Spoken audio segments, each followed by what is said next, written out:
Programa especial de Punto de Partida. Estamos en comunicación con el doctor Miguel Ángel Barrios, quien es doctor en educación, doctor en ciencia política,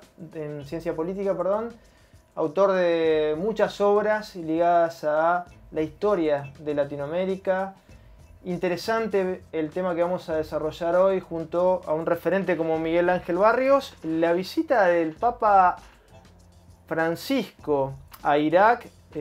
Una visita que, si bien no ha tenido una repercusión en los grandes medios internacionales que uno hubiera esperado, ha tenido simbólicamente y políticamente un peso muy importante, y también desde lo religioso. Miguel, ¿cómo estás?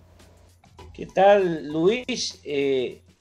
Muy contento de retomar el contacto con tu programa, con tu audiencia en este nuevo año 2021, así que te deseo a vos, a tu familia y a todo tu equipo y a tu audiencia lo mejor para este año 2021.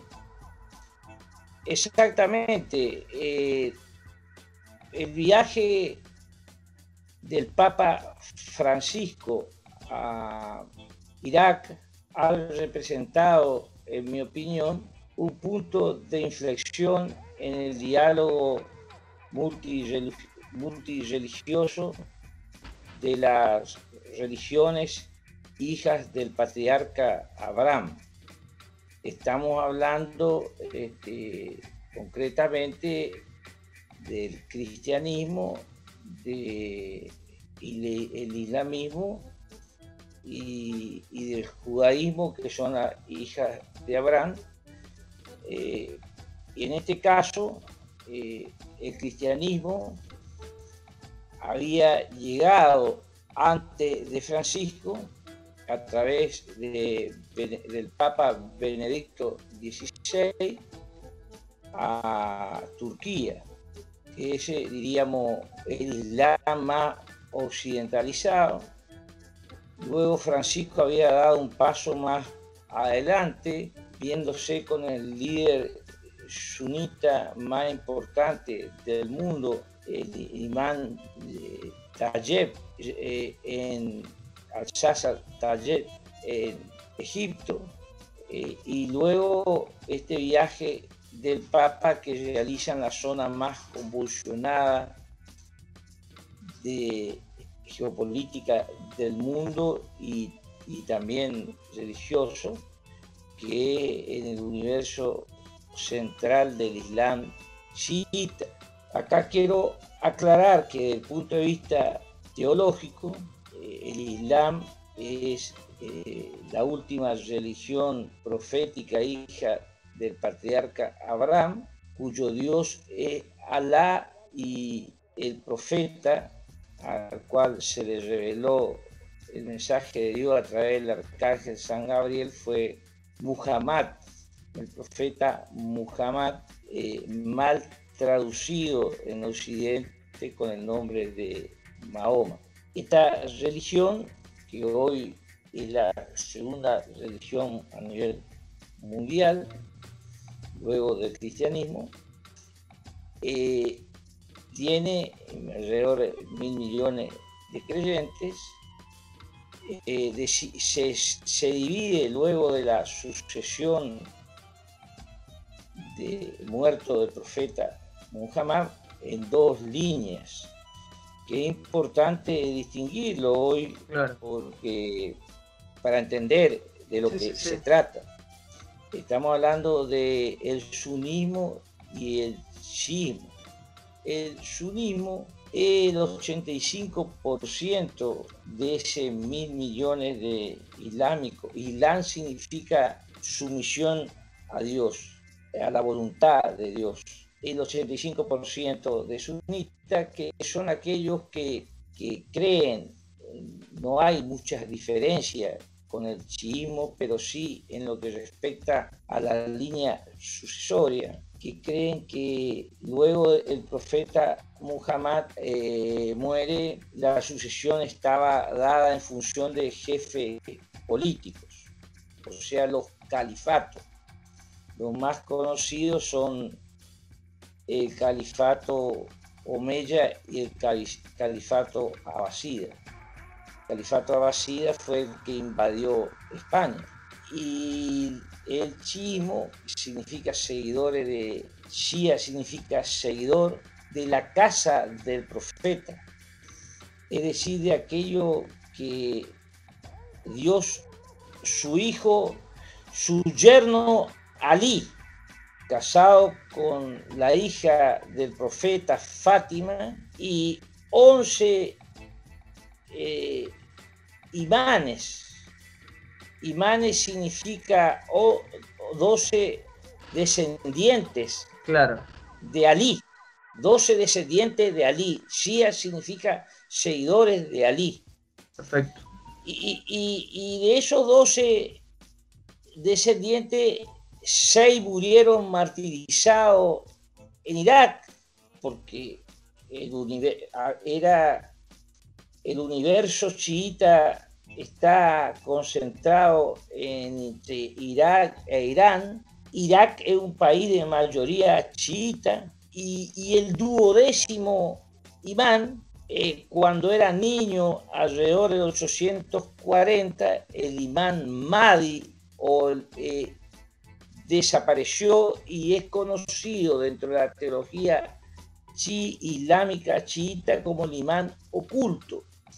Es decir, ellos están esperando, los chiitas, la vuelta o regreso del imán Mahdi o del imán oculto a la tierra para que reine la justicia definitivamente hasta el fin de todos los tiempos.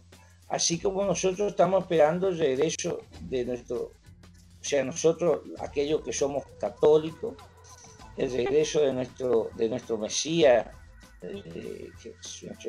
nuestro Señor Jesucristo. Esa es la diferencia entre el Islam sunita y el Islam chiita. El Islam chiita tuvo una gran fuerza política, porque cuantitativamente son mucho menos que los sunitas, a partir de una de las grandes revoluciones de la historia mundial contemporánea, que es la Revolución Islámica del año 1979 con el Ayatollah Ruhollah Khomeini. Claro. Y así nace en el año 79, cuando se lo desplaza al Shah Reza Pahlavi, la República Teocrática de Irán. Y hoy, en el nuevo orden mundial que nace y se acelera en medio de la pandemia, porque toda pandemia trae cambio en todos los órdenes, como muchas veces ya lo hemos dicho, hay una alianza política, estratégica, entre China, Rusia e Irán. Y al mismo tiempo que están agrupados en una alianza militar, que es la Organización de Cooperación de Shanghái, ya hoy más poderosa que la OTAN, y que vencieron a Estados Unidos en Siria. Estados Unidos había invadido a través de guerra de aproximación indirecta con el engendro terrorista de mercenarios, que eso está en Wikileaks, que lo denunció Julian Assange. También se hizo la autocrítica aquí, si quiere, la propia Hillary Clinton, del ISIS o Estado Islámico, que no era ni Estado ni era islámico, sino era un engendro de mercenarios terroristas financiados desde Occidente. Y eso quedaron derrotados en Siria por el pueblo sirio, por los aliados iraníes y por la aviación rusa y por la diplomacia papal de Francisco. Habían llegado a sectores de Irak, inclusive en Mosul se había declarado la capital y lo habían amenazado desde allí al Papa a decapitarlo. El jefe del califato, Abu Bakr se llamaba. Esta situación explosiva a nivel mundial y que inclusive llegó al fusilamiento de parte de los Estados Unidos, de el último gran comandante que tuvo las tropas iraníes que ayudaban en Irak, Soleimani, el comandante Soleimani, hace de que en esta zona revulsiva el Papa Francisco, en mi opinión, en la búsqueda de la hermandad del diálogo multirreligioso, hija de Abraham, hizo lo que no hizo nadie anteriormente dentro de sus antecesores, y lo intentó hacer Juan Pablo II, pero no pudo por razones de seguridad, y él entonces va a las tierras bíblicas que están en Irak. Ahí en Irak está, por ejemplo, Nafak, a donde vive el Ayatollah Sistani, están enterrados Adán y Eva, y también Ali, el yerno de Mahoma, Hussein, el hijo de Ali. Es decir, que estamos hablando de cuestiones proféticas. Y en ese contexto, el Papa, en un momento de desoccidentalización de la política mundial multicivilizacional, porque nosotros creemos que el nuevo orden mundial se nuclea a través de estados multiculturales, eso ya lo habíamos hablado, basado en la religión. Rusia se aglutina bajo el cristianismo ortodoxo con Putin, y el Papa se ve por primera vez con el patriarca ruso Cirilo en Cuba, luego del primer cisma que tuvo la Iglesia, casi después de 1000 años, que eso fue en el 1054, eso lo hace Francisco, y ahora se ve con el líder máximo, con uno de los líderes máximos del chiismo, que es el Ayatollah Sistani, porque el otro líder es el gran líder Khamenei, que está en Irán, y establecen el diálogo a partir de el respeto y uno al otro, y el mayor ejemplo fue la visita que hace en su propia casa, que hace en la ciudad religiosa de Nafak el Papa a la Ayatollah Sistani, y realmente es un mensaje de paz que resuena en todos los rincones del mundo, a pesar de todo el ocultamiento de la prensa occidental, como decía usted, a este hecho grandioso que ha hecho este Papa argentino, jesuita y latinoamericano. Respecto a eso, Miguel, respecto a eso es muy patente la diferencia en la cobertura que le hicieron a Juan Pablo II en 1982, creo, si mal no recuerdo, cuando visita la Polonia todavía comunista, y bueno, apuntala al sindicato de Wałęsa, ¿no? Ese viaje de Juan Pablo II tuvo una repercusión internacional en los grandes medios de Occidente. Sin embargo, este viaje, que también es muy importante por todo lo que se está marcando aquí en esta entrevista, no ha tenido esa cobertura, ¿no?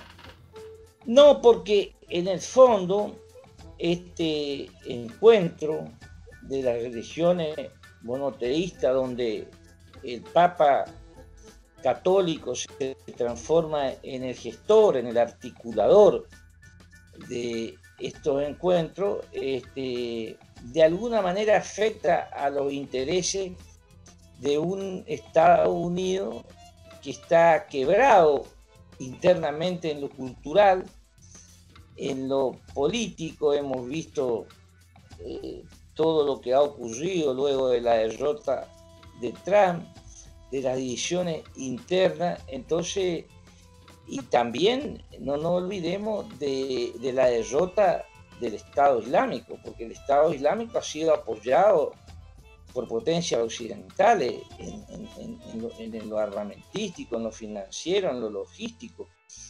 Y entonces, en el fondo, esta visita era tocar los intereses que fueron derrotados en Siria, porque el objetivo era ir contra Irán. Eso lo dice el general Welia Clark, que era el jefe 5 estrellas de la OTAN, que el objetivo de las invasiones a Medio Oriente a partir de la caída de las Torres Gemelas fue la búsqueda de Irán. Inclusive el libro de él se llama ¿En qué hemos fallado en función de esa táctica? Y bueno, esto realmente indica el hecho más contundente que estamos viviendo. La pandemia aceleró las tendencias que ya se exhibían antes de ella, de que Estados Unidos dejaba de ser el centro de la política mundial. Esto es lo que podemos sacar las conclusiones desde el punto de vista teológico, civilizacional. Pero también nosotros hacemos nuestra lectura geopolítica. Te propongo, Miguel, antes de ingresar en este terreno, te propongo hacer una breve pausa y ya retornamos, si te parece Muy bien.